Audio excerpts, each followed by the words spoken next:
आदरणीय दर्शक mini news television की प्रस्तुति कार्यक्रम जन विचार में अपने के हार्दिक स्वागत बा। हम राजकुमार सराफ अभी हमनी के कैमरा में साथ दिल त्रिलोकी पटेल। हमनी की ये जन विचार कार्यक्रम में विभिन्न मुद्दा पर बात करनी सन, खास करके आम सर्वसाधारण के मुद्दा पर बात करनी सन। हमनी के देश में कहे खातिर तो ये सिंचाई में धनी देश कहल जाला, लेकिन किसान के समय पर कुछ ना मिलेला। वही किसान से संबंधित राखे वाला अभी के समय में गेहूँ खेती के काम लगभग शुरू हो चुकल बटे। गेहूँ खेती के समय होके या तरकारी खेती के समय होके या दलहन के होके या धान के होके, हर एक चीज़ में मल खाद के जरूरत पड़ेला। और मल खाद के अभी के अवस्था का बा, काहे कि अभी खेती शुरू हो चुकल बटे। मल खाद के अवस्था का बटे हमनी के किसान तक भी पहुँचम सन। लेकिन आज हमनी के अभी बीरगंज में रहल कृषि जौन हमरा पीछे रुआ लोग देखतानी कृषि सामग्री कंपनी लिमिटेड बीरगंज में रहल बा, जौन की किसान लोग के खेत में खाद जाओ यह सहज रूप से देवेला। और उमें भी कथी बा कि यहाँ से किसान लोग के हाथ में डायरेक्ट ना जाला, यहाँ से विभिन्न पालिका में कृषि सामग्री संस्था के अंतर्गत कृषि सहकारी संस्था सब बा। विभिन्न पालिका के माध्यम से उस संस्था में जाला, संस्था से किसान लोग में वितरण होखेला। बहुत सारा जगह में हमनी के सुनले बानी सन कि संस्था वाला लोग लेके आवेला, लेकिन ओकरा में कुछ कालाबाजारी भी करेला। ये सब बारे में आज हमनी के जाने के खातिर ई कृषि सामग्री कंपनी में आइल बानी सन। हमनी के सकभर प्रयास करें सन। यहाँ हमनी के अभी देखत आनी सन कुछ लोग बा जे शायद सहकारी संस्था वाला लोग हुए, और यहाँ शायद एक आधो के किसान से भेंट हो जाए। किसान से तो मुश्किल बाटे भेंट भइल, किसान से बात करे खातिर हमनी के गाँव में जाए के पड़ी, खेत में जाए के पड़ी। लेकिन यहाँ कृषि सामग्री संस्थान से कृषि सामग्री संस्थान से संबंधित जे संस्था वाला लोग बाटे, संस्था चलावे वाला जो पालिका में बहुत सारा संस्था बा, पालिका अंतर्गत संस्था चलावे वाला लोग शायद हमनी के बुझाताटे लौकताटे लोग, वो लोग के परिचय समेत हमनी के ये खाद कितना सहज रूप से मिलता है कि मुश्किल होता है, ये बारे में जाने के प्रयास करें सन। साथ में ई कृषि सामग्री कंपनी लिमिटेड के हाकिम साहब से भी हमनी के बात करे के प्रयास करें सन, काहे कि भीतर जाए सन तभी पता चली कि हाकिम साहब बानी कि ना बानी, हाकिम साहब मीटिंग में बानी, यहाँ बानी, कहाँ बानी, ओकरा बादे पता चली। हमनी के सबसे पहले तो चल जाओ ये जो सहकारी संस्था वाला, शायद अब यहाँ लोग सहकारी संस्था के हैं। सर अपने के नाम का पड़ी? रामेश्वर प्रसाद कुर्मी। घर कहाँ पड़ी? कौन पालिका समेत बोले? पोखरिया नगर पालिका। वार्डा नंबर कितना? वार्डा नंबर 1। अपने ये कृषि सामग्री संस्थान के अंतर्गत रहल संस्था जी सहकारी संस्था चलावे जी जी जी। अभी कृषि सामग्री कंपनी में रुआ लोग खाद लेवे खातिर ही आइल बनी की? जी खाद लेवे खातिर। अभी गेहूं के सीजन लगभग शुरू हो चुकल बाटे, अब बोआनी शुरू होई जी। एमे तो डीएपी खाद के पहले जरूरत पड़ेला जी।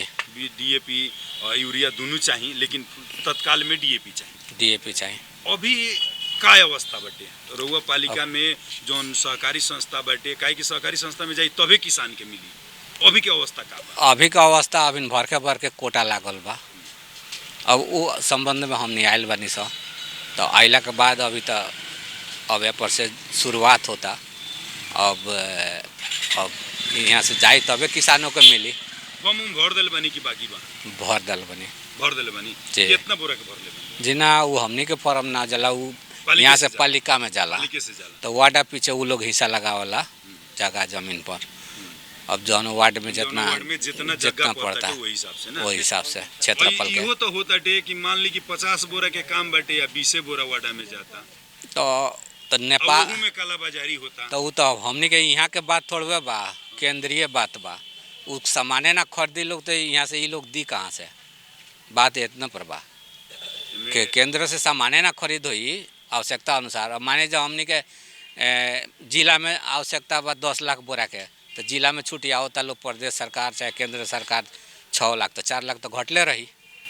अपने के सहकारी संस्था चलाओ कितना दिन हो? लगभग 10 बरस हो गए जी।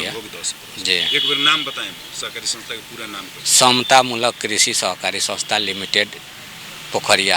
अपने के वार्ड में अपने के सहकारी संस्था से जी जनता के कितना मने जनता कितना सहज रूप से मिल जाला, जनता के कितना मने रउआ लोग सुविधा देवेनी? काहे कि विभिन्न जगह में हमनी के सुने निसन कि कृषि सामग्री संस्थान तो खाद देलक हुए, जी शॉर्टेज तो हमेशा शॉर्टेज रहेला, पूर्ण रूप से तो कहियो पूरा ना होखेला। उमे भी सहकारी संस्था वाला लोग कलाबाजारी करेला। तो ये साल तो पूर्ण रूप से कृषि सामग्री खाद दिलक हो, और धान खेती में पूर्ण रूप से हमने के सहज तरीका से वितरण भइल बा, सारा किसान के किसान के मिलल बा। अब गेहूँ सीजन तो अब शुरुआत होता, अब हमें का होई अब तो अब ये लोग जाने। यहाँ से ई कंपनी से रउआ लोग के लेवे में कितना सहजता बा? और हमनी के सहजता वहाँ कोटा वितरण होला, कोटा चिट्ठी लेके आई न सन अपन ले जाए हम सब। चिट्ठी लेके आमी हम मिल जाला जी ना, जितना बोरा के लेके आए उतना बोरा मिल जाला। जी मतलब कहे के मतलब कृषि सामग्री कंपनी जौन बाटे जी। ई पालिका के आधार पर चलता, पालिका जौन मांग करता उ दे देता। जी धन्यवाद। उधर माई नगर पालिका से हम बानी। जी, नाम हमार का? नाम चंद्रिका प्रसाद साह हो। अपने कितना दिन से संस्था चला? हम चलावत बुझी ना 25-30 वर्ष से। 25-30 वर्ष हाँ। से।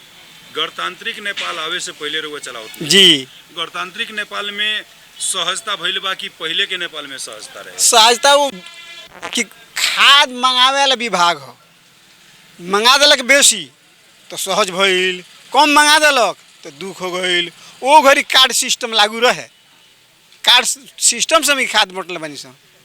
वो घड़ी तंग सिस्टम तो आजो बा। आज तो ऊपर से इतना लोड बा जे दायां बायां होखे वाला नहीं। कैसन लोड माने कैसन टाइप? अब बताएं जे अब ई चीज पहले की लोग के फोन आवेला कि तनी हमर आदमी और उनकरा के दे देम कि ऐसन लोड की कैसन लोड? लोड ऐसन बा जो अब विभाग के तो छुटिया के देता प्रदेश के, अब प्रदेश छुटिया के सरकार। हाँ अब कृषि सामग्री जाता है अथी में ज्ञान केंद्र में, ज्ञान केंद्र छुटिया के देता है कृषि सामग्री संस्थान के, ये इतना इतना खाद इतना इतना क्षेत्रफल अनुसार बा। अभी क्या करता है नगर पालिका में भेजता, गाँव पालिका में भेजता, गाँव पालिका में फाँट लगा के चिट्ठी मिलता था, वही आधार पर हमें खाद मिलता।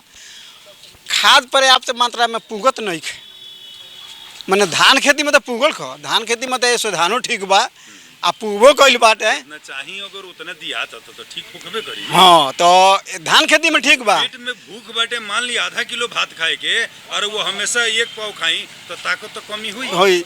अब देखिए तोरी में लोग खाद मांगता तो मिलते नहीं खे, आलू में मिलते नहीं खे, गेहूं में आ गइल अब तो मैंने चिट्ठी गइल बा मिले के आशा बा आ जा रहल बा मीटिंग होई।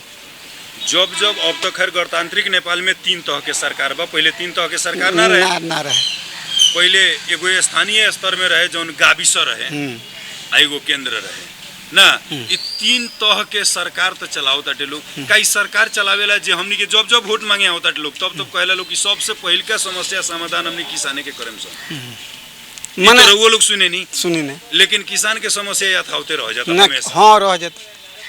का उ लोग के नहीं के मालूम है कि हमनी के देश के भीतर कितना क्षेत्रफल में खेती होखेला? अब देखिए हमके के बहुत माई में ऐसा हो गया सबसे बेसी तरकारी खेती होला, सुरती भी खेती होला, ऊखू भी खेती होला, और गेहूँ तो कहे के मतलब ठीक है बा। मैंने सबसे बेसी परसा जिला भर में तरकारी बेसी खेती होला। मैंने खाद के वहाँ इतना समस्या बा तरकारी में, तो सुनल जाओ तरकारी खेती में इतना समस्या बा ये बढ़िया तरीका से तरकारी हो नहीं खा सकत। हमनी के जौन बौद्धर माई में नगर पालिका में जितना खेती तरकारी के जितना बात इतना भरसक जिला में कहीं नहीं खे। मने खाद के समस्या बहुत बा, का तो क्षेत्रफल में कम हो गई बा, अब खाद के लोड बेसी बा, अब मिलता बराबर है। अच्छा, कितना दाम में बेचे नहीं लगो?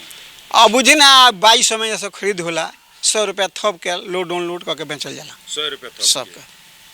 लेकिन हमनी के तो सुन ले कि 2500 में बेचे नहीं लगो। अब वो में केहू बेचत हुई, चोर तो अनेक प्रकार के बा। 2500 2600 में मतलब अपना आदमी के ये हिसाब के साथ ना ना ऐसा बात नहीं खे, ऐसा बात नहीं खे। मुँह में सब आदमी बराबर भी नहीं खे, ऐसा हमने में नहीं खे। ने रउआ संस्था से में ना जाला, ना जाए, कभी ना जा सकता। मैं तो सही करे के बा, फोन नंबर लेवे के बा, तबने वितरण करे के बा। माने जोन रउआ लोग के मिल जाता ओकरा के सहज रूप से दे दे के बा। हमने के मिलल के बोरा दे देवे नी, खुदरो दिएला बोरो दिएला। खुदरा माने मान लिया रउआ लगे 20 बोरा या 50 बोरा जाता टे वहाँ 100 बोरा के खपत बाटे 50 बोरा में कौन हिसाब से देवे नहीं वो खुद 50 आदमी के बोरा दे दी खुदरा 50 आदमी गइल खुदरा कर दिया अब का कहले जी हतना बड़ा आइल बा ओइ में बांट फाट करल नहीं माने ईमानदारी से रउआ बाट फाट क के दे देवे नहीं तो अब हमने के तो वार्ड नंबर 1 में बढ़िया तरीके से जाता बढ़िया तरीके से दिया था बढ़िया ना वो वार्ड में अब सब वार्ड का हम बता सकता नहीं आखिर राउरे पालिका हनु माने पालिका ना तो हमनी के खास करके रउए पालिका में ही बेसी शिकायत सुने के मिलेला ठीक बात है हमनी के नगर पालिका में ई बेसी सुने के मिलेला देखी वहाँ सबसे बेसी तरकारी खेती बा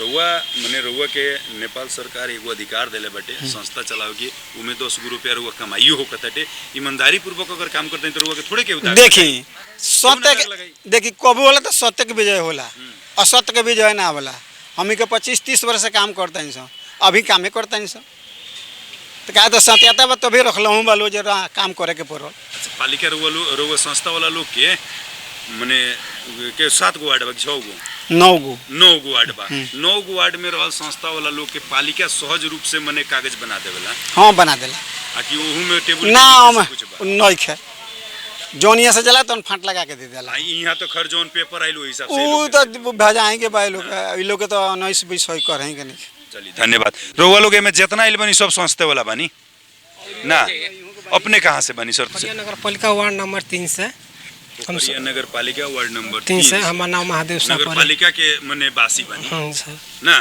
ना सर हम संस्था को मैंने संस्था चला वाला बनी मने उही के बासी नहीं पोखरिया के अपना खेत में कितना खेत बा ऐसा 16-17 कट्ठा 16-17 एक बार अपना संस्था के नाम तो नहीं बता हरिदर्शन कृषि सहकारी संस्था लिमिटेड कौन गांव में बा पोखरिया 3 फुलवरिया में बा अभी हमनी के पहले 2 आदमी से बात करनी है तो पक्की बात रुआ जान गए कि रुआ से कथी हम पूछे वाला बानी उहे चीज हमनी के पूछे निसन कि रुआ पालिका में रुआ संस्था के भीतर कौन हिसाब से वितरण होता देखा बानू सर नगर पोखरिया नगर पालिका उ रेट उहे तोकेला जो रेट तोकी अगर 2400 के रेट तोकी 2350 तो वही ओकरा अनुसार हमनी के बेचे के नियम मने काहे रेट तोकी तो वो खाद उठावे के जिम्मा मान ली रुआ कृषि सामग्री कंपनी से लेके जाता नहीं तो नेपाल सरकार एकरा के निर्धारण के लिए बाद दूरी अनुसार पैसा ऊपर थप करे के भाड़ा बापत अब नगर पालिका रुआ कहीं कि 2500 या 2400 ओकर तो अधिकार नहीं के बनत होता ना अब रेट तो हमने सर उहे तो लोग मिलजुल के ना सर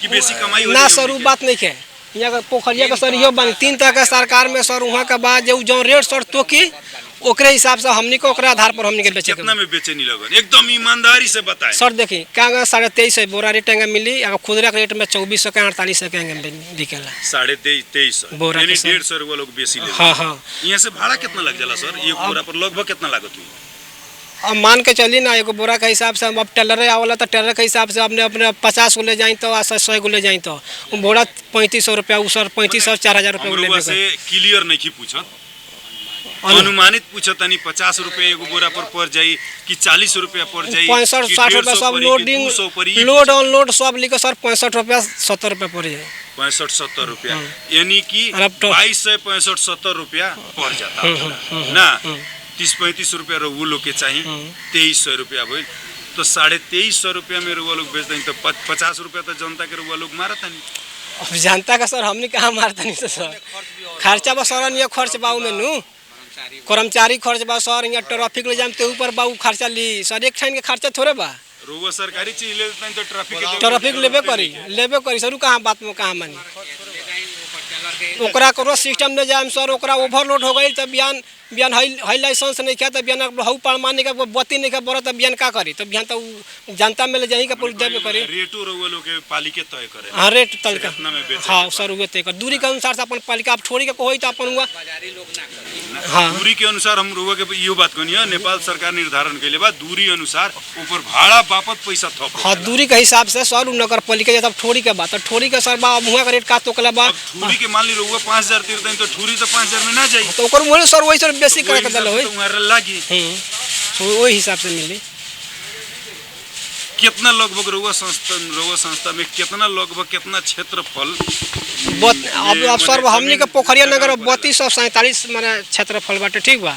आ क्षेत्रफल के हिसाब से सर हमनी के ऊ कोट नगर पालिका चुटिया के हमनी के वार्ड में सर 501 क्षेत्र ई थी। पूरा पालिका भर तो रउआ जिमा नहीं के ना, हमरा 501 बस 501 क्षेत्रफल हेक्टर जमीन 501 हेक्टर जमीन क्षेत्रफल में रउआ मने देवे के बा। में लगभग कितना खाद के जरूरत पड़ी? अभी के सीजन तो डीएपी के बा। हाँ भी डीएपी ना हमनी के कितना लगभग मने ज्यादा भी ना होके कम भी ना होके ओ में सर अभी तो हिसाब से जन्म तो 1200-1300 बोला डीएपी रही तो काम चली लोग के।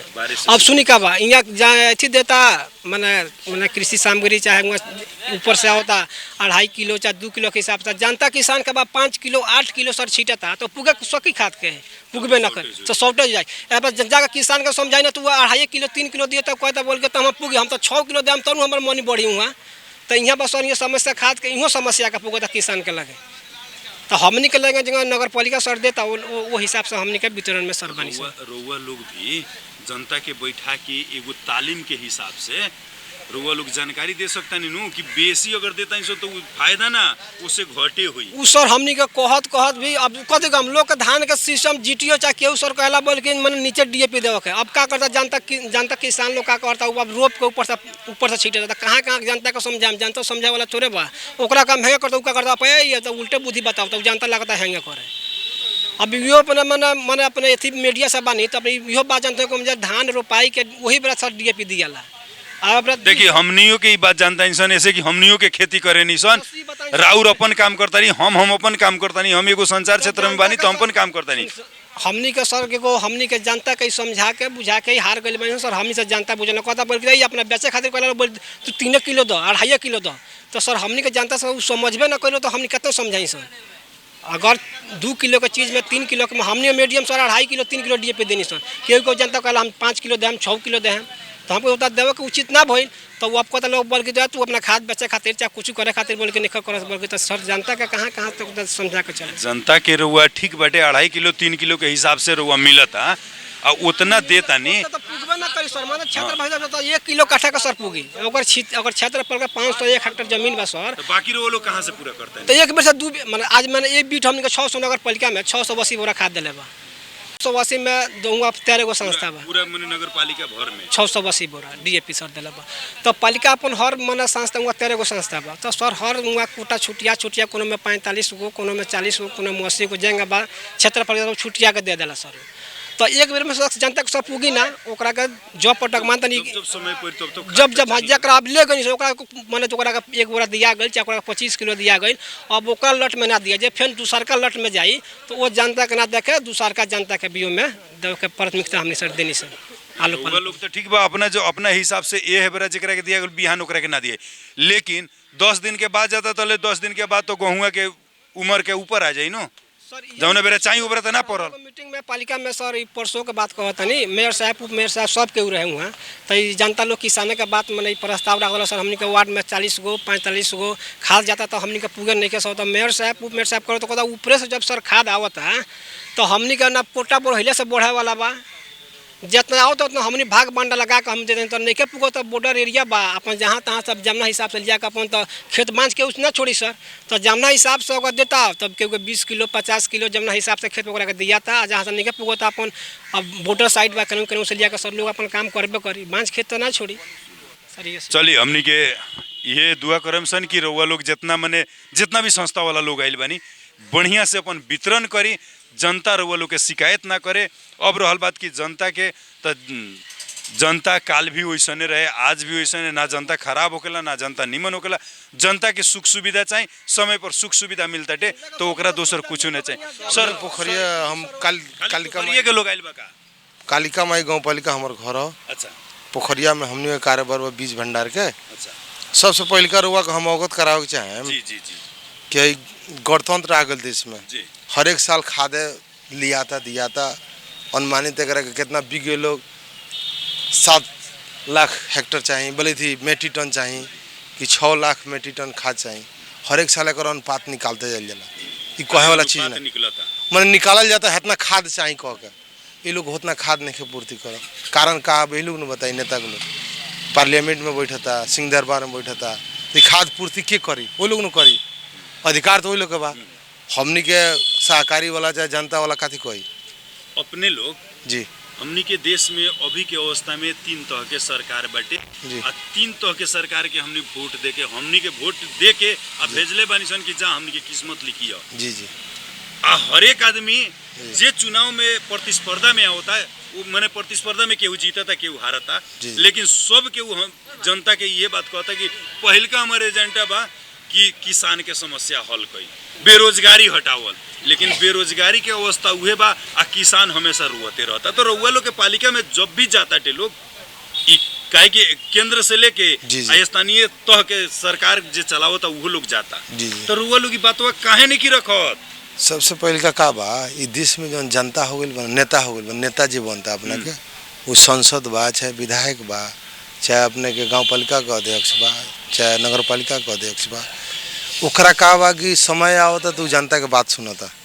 चुनाव आवेला न तो जनता के बात सुनेला, जब चुनाव जीत के चल जाला तो ओकरा भोर पड़ जाता। तो वो बेरा खाली बातें सुनता, ओकर बाद ओकरा पीछे कहाँ कुछ होता। ओकरा बाद का बा पीछे रउआ लोग ओकरा बाद सुनी, रउआ लोग जनता बानी, जी, जी। रउआ लोग तो ओकरे पीछे पीछे दौड़ल ल ठीक बा, हम दौड़ते हैं, लेकिन जब वो जीत के चल जाला नु तो ओकरा जनता से बात करे के, समस्या बुझे के टाइमे नहीं के। वार्ड से लेके अपने गहू संसद तक ले, मंत्री तक ले के बात कहते हैं, नीचे स्तर से लेके प्रदेश से लेके केंद्र तक लेके जनता से बात करे के टाइम कहाँ ऐसा ही दुख भोगते रहो। दोष पूरा भोगता दुख था जनता के, देश के लूटे वाला काम खाली होता, प्रदेश बना के पार्लियामेंट बना के।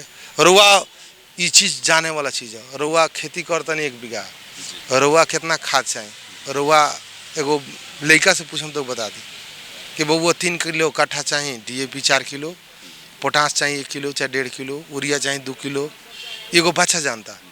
लेकिन ये लोग पार्लियामेंट चलावता, 24 घंटा बीघे के बात करता, कृषि बीघे लोग बैठता, खाली जगह बा, कितना अपने के रिकॉर्ड भी बा, नार्क से लेके ज्ञान केंद्र से लेके कृषि ऑफिस से लेके इशारा खुलल बा, 1 से 1 बीघे महीना खाता बैठल बा। वो लोग के नहीं था कि देश में 7 लाख मेट्रिक टन खाद चाहिए, हमने के 3 लाख का किनते नहीं सर, 2 लाख का किनते नहीं सर, 2.5 लाख का किनते नहीं सर, इससे तो पूर्ति ना हुई। पूर्ति तो ना हुई, हाहाकार कहीं ना कहीं होता।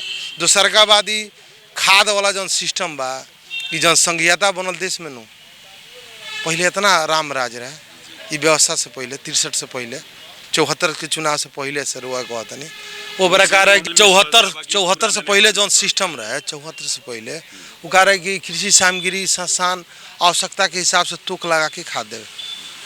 वो स्थानीय में अब कहा कि यहाँ कर्मचारी जौन बा स्थानीय सरकार के ये लोग रखवार बा, मेन कहाँ बा स्विच स्थानीय सरकार में बा, वहाँ के संयोजक के बा उपमेयर बा, उपमेयर के लगे यहाँ से पत्र जाला, उपमेयर खाद संयोजक बा, ओकर 2 गो औरी समिति बा, वो बैठेला, वो का बा कि क्षेत्रफल के हिसाब से वो खाद छुटिया के दे देला।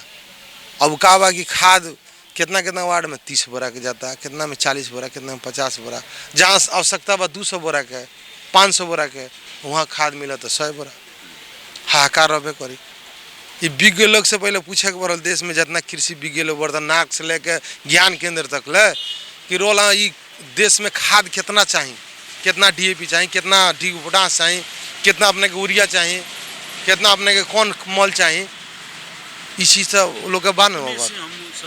समय कम जी जी जी जी विज्ञ लोग के जे रउआ भोटवा से जी वादा करके जाके एबरा रउआ पर हुकुम चलावत बाटे, उ लोग के का सलाह देवे के चाही? हम सलाह वो लोग के इतने देवे के चाहें कैसन, ये लोग कम से कम पार्लियामेंट में बैठा था, समस्या लेके जनता के बैठा था, तो सबसे पहले का देश में मूल एजेंडा रखे पहले किसान के, कि सर किसान के खाद कितना से पहुँची, बायोडाटा कलेक्शन करे के पड़ा। पूरा 75 जिला 76 जिला बा, 77 जिला हो गई बा, 77 जिला में कितना मेट्रिक टन खाद लागी। आज एगो रुआ ये चीज़ हमने के कहे वाला चीज़ ना, नेपाल देश के सब लोग मीडिया वाला लोग सुनत हो, चाहे जनता भी सुनत हो, ये कहे वाला चीज़ ना, एगो रुआ इंडिया के एगो बिहार प्रांत से भी हमने के छोट बा, जनसंख्या से भी बहुत छोट बा, वहाँ खाद के हाहाकार नहीं खे। लेकिन आज नेपाल में अपन उत्पादन बा, लेकिन का होला रुआ घर चाउर धान ना होला, रुआ किन के खाता नहीं, लेकिन रुआ घर हरदम चाउर रही, लेकिन धान जरा बेरी बानू भकारी ओकरा कभी ओरा जाए। आज इंडिया बिहार बा इतना बड़ा प्रांत बा, वहाँ खाद के हाहाकार नहीं है, लेकिन नेपाल के विदेश से खरीद के मंगाओ के बा, उतना मेट्रिक टन खरीद ले के बा। ये में हमने के बुझाई अनुसार का लागेला कि जब खाद खरीदाली होला नेपाल में नो तो सब चीज़ में कमीशन मिलेला, लेकिन एमे केकरो कमीशन ना मिलेला। वो खाद से का लगी दोसर का बात हम इतना कम जानता नेता लोग के भाई लोग के कि का होला, लोग जीते के वक्त आवेला नु तो सब वादा करी हई करम हो करम, जब जीत के चल जाला तो ओकरा पास टाइम नहीं है। इस समाज में ऐसा हो गई बार हुआ कि धान पियरा जाए आ खर हरियर आ जाए, वो अवस्था हो गई बा खेत के चाहे हमने के जनता के। यहाँ कितना बा बुरा करे वाला आदमी, ठगी करे वाला, कलाबाजारी करे वाला के आज बढ़ोतरी बा, निमन आदमी करे वाला लुकाई रहता। वैसा समाज के भलो हुई देश में। ऐसे का बा हर एक तरफ से हमने काम से स्थानीय निकाय में भी जाता, पर्याप्त रूप से खाद जाओ, वहाँ भी निगरानी समिति बनो, ढंग से देख रेख करो। यह कह के हमने के लास्ट ये देश में जहाँ भी जे जनता बा कर्मचारी बा ओकरा में राष्ट्रीयता नहीं के लूटे के भावना से खाली मात्र काम करता हूँ। चलिए धन्यवाद जी। विभिन्न संस्था चलावे वाला लोग से हमनी के बात कहनी ऐसा, और वो लोग अभी देखता नहीं विभिन्न पालिका से ट्रैक्टर भी आयल बा, ट्रक अभी तुरंते खाद अनलोड भी कैले बा। एगो हमनी के ट्रैक्टर वहाँ जहाँ खाद लोड होकेला वहाँ भी हमनी के देखता इंसान कि एगो ट्रैक्टर में लोड होकताटे, और ट्रैक्टर सब ई लाइन में बाटे ताकि लोड करके लेके जाइल जाऊँ। हमनी के कई गो कृषि सामग्री संस्था के अंतर्गत रहल, उ टोल टोल में रहल, वार्ड वार्ड में रहल, कृषि सामग्री संस्था के अंतर्गत में रहल विभिन्न संस्था वाला लोग से बात करनी। संस्था के लोग के खाद कितना सहजता रूप से मिलत आटे, कौन हिसाब से वहाँ लोग बांटत आनी, किसान के समस्या का बाटे, ई खाद के अभी हो रहल, ई खास में गेहूँ सीजन अभी आ रहल बा, गेहूँ सीजन में कितना खाद के पर्याप्त मात्रा में होई तो हमनी के काम चल सकता, संपूर्ण बारे में बात करनी सन। अब हमनी के प्रयास करता नहीं सन ये भीतर जाके हाकिम साहब से बात करे के, और वहाँ के बानी कि ना बानी। जी हमनी के बहुत सारा संस्था के, बहुत सारा वार्ड से, बहुत सारा पालिका से आयल संस्था चलावे वाला लोग से हमनी के बात करनी है सन। खाद के बारे में हमनी के जानकारी लेवे के प्रयास करनी है सन। यहाँ कृषि सामग्री कंपनी के अवस्था रुआ लोग के देखनी सन, विभिन्न संस्था के ट्रैक्टर सब आयल बाटे, ट्रक मान लो अनलोड कर चुकल बा, ट्रैक्टर सब में लोड भी हो रहा बाटे। हमने के कुछ ए बारे में हाकिम साहब से जाने के प्रयास करनी सन, लेकिन भीतर गला पर पता चलल कि हाकिम साहब कहीं मीटिंग में व्यस्त बानी। उससे हमने के ए बारे में हाकिम साहब से फिर दूसर का बेरी भेंट करके रुआ लोग से साक्षात्कार करेबे करें सन। अभी के खातिर हमने के अब रुआ लोग के काहे कि हमने के हाकिम साहब से बात करती सन तो कुछ समय लेती सन, लेकिन हाकिम साहब जब हिले नहीं की वहाँ के कहीं मीटिंग में व्यस्त बानी तो वहाँ के फिर दूसर का बेरी समय लेम सन। और लास्ट में एक बार रुआ लोग से कहे कि ये चाहे कि रुआ पालिका में, रुआ लोग के पालिका में कौन पालिका से बानी वहाँ खाद के अवस्था का बा, एक बार अपन प्रतिक्रिया जरूर जनावल जाई। अभी के खातिर रुआ लोग हमनी के छुटेम सन। कैमरा में साथ त्रिलोकी पटेल के धन्यवाद देत हम राजकुमार सराफी विदा होके देखत रहे ये न्यूज़ टेलीविजन। धन्यवाद।